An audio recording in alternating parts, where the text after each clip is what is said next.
Hello guys, आज मैं आपके लिए लेकर आया हूँ चेरी फॉल मूवी की कहानी को। तो कहानी की शुरुआत में हमें एक छोटे से शहर चेरी फॉल को दिखाया जाता है, जहाँ पर एक जंगल में एक कपल इंटीमेट होने के लिए जा रहे थे। उनमें से लड़के का नाम था रॉड और लड़की की नाम थी स्टेसी। अब वो लोग जब वहाँ पर इंटीमेट होने के लिए जा ही रहे थे, तभी वहाँ पर और एक कार पहुँच जाता है, जिसके अंदर एक भयानक सी दिखने वाली औरत बैठी हुई थी। वो औरत उन दोनों को देखकर जोर जोर से हॉर्न बजाने लगती है, जिस वजह से रॉड परेशान होकर उस औरत के पास जाता है। लेकिन इससे पहले कि वो उस औरत को कुछ कहता, तभी वो औरत एक धारदार चाकू से रॉड को जान से मार डालती है। अब वो औरत स्टेसी के पास जाती है और उसे भी जान से मार डालती है। इसके बाद उसी रात हम और एक लड़का और लड़की को देखते हैं, जिसमें लड़के का नाम था केनी और लड़की की नाम थी जोडी। वो लोग कार में किस करने के लिए जा रहे थे, लेकिन तभी वहाँ पर जोडी की मॉम पहुँच जाती है और वो जोडी को अपने साथ लेकर जाती है, जिस वजह से केनी जोडी के ऊपर काफी ज्यादा नाराज हो जाता है और जोडी से ब्रेकअप करके वहाँ से चला जाता है। अगले सीन में हम जोडी को उसके डैड के सामने देखते हैं, जहाँ पर हमें पता चलता है कि उसके डैड शहर के शेरिफ हैं। वो जोडी को काफी डांटते हैं, क्योंकि जोडी रात में काफी लेट करके घर आती है। खैर, इसके बाद वो लोग सो जाते हैं और अगली सुबह ब्रेंट को पता चलता है कि जंगल में 2 डेड बॉडी मिली है। इसीलिए वो उन डेड बॉडीज को इन्वेस्टिगेशन करने के लिए जाता है और ये डेड बॉडी उन्हीं लोगों का डेड बॉडी है, जिसको हमने मूवी के स्टार्टिंग में मरते हुए देखा था।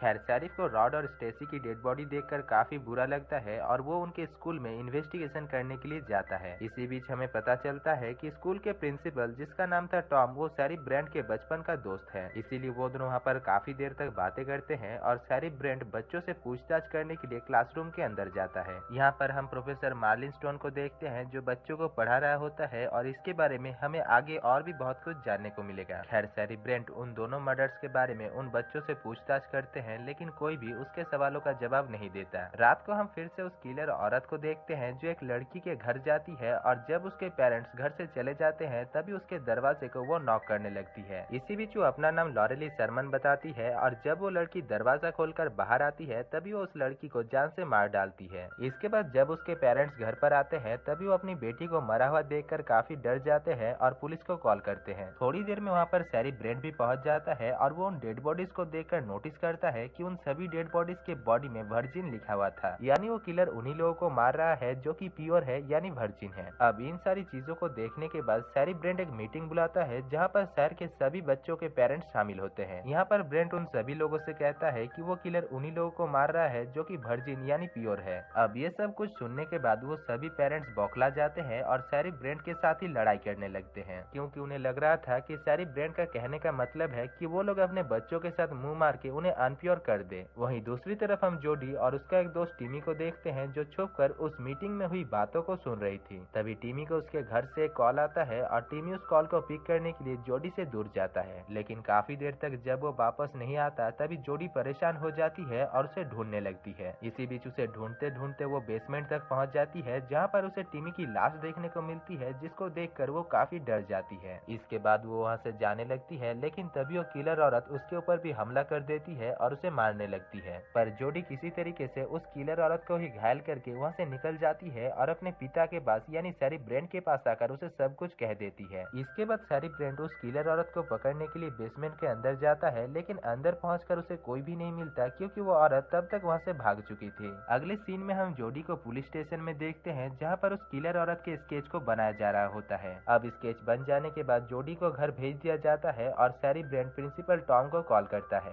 इसी दौरान वो टॉम से कहता है कि जोडी ने जिस किलर औरत की स्केच को बनवाई है, वो लॉरेली शर्मन की तरह दिखती है, जो कि 27 साल पहले ही मर चुकी है। अब लॉरेली शर्मन कौन है और वो किस लिए वर्जिन लोगों को मार रही है, वो तो हमें आगे ही पता चलेगा। खैर, दूसरी तरफ हम जोडी को देखते हैं, जो कनेक्टेड टेलीफोन की मदद से ब्रेंट और टॉम के बीच हुई बातों को सुन लेती है और वो लॉरेली शर्मन के बारे में जानने के लिए स्कूल लाइब्रेरी जाती है और उसके बारे में रिसर्च करने लगती है। अब जब वो रिसर्च कर ही रही थी, तभी उसकी मॉम भी वहाँ पर पहुँच जाती है और काफी देर तक पूछने पर वो सब कुछ सच सच बता देती है। वो कहती है कि आज से करीब 27 साल पहले 4 लड़कों ने एक लड़की, जिसकी नाम थी लॉरेली, उसके साथ जबरदस्ती किया था, लेकिन क्योंकि वो लड़की अनाथ थी और उसकी कोई भी पेरेंट्स नहीं थी, इसीलिए उसे जस्टिस नहीं मिली। इसके बाद एक दिन अचानक वो गायब हो गया और उसका कोई भी पता नहीं चला। अब ये सब कुछ सुनने के बाद जोडी अपने मॉम से पूछती है कि वो 4 लड़के जो उस लड़की के साथ जबरदस्ती किया था, वो कौन है, जिसके जवाब में उसकी मॉम उससे कहती है कि उनमें से 2 लड़के अभी मर चुका है और बचे हुए 2 लड़के और कोई नहीं बल्कि उसके फादर ब्रेंट और प्रिंसिपल टॉम है। अब ये सब कुछ सुनकर जोडी अपने पिता के ऊपर काफी ज्यादा गुस्सा हो जाती है, क्योंकि उसे इस बात का पता नहीं था कि उसके पिता इतना ज्यादा घटिया इंसान है।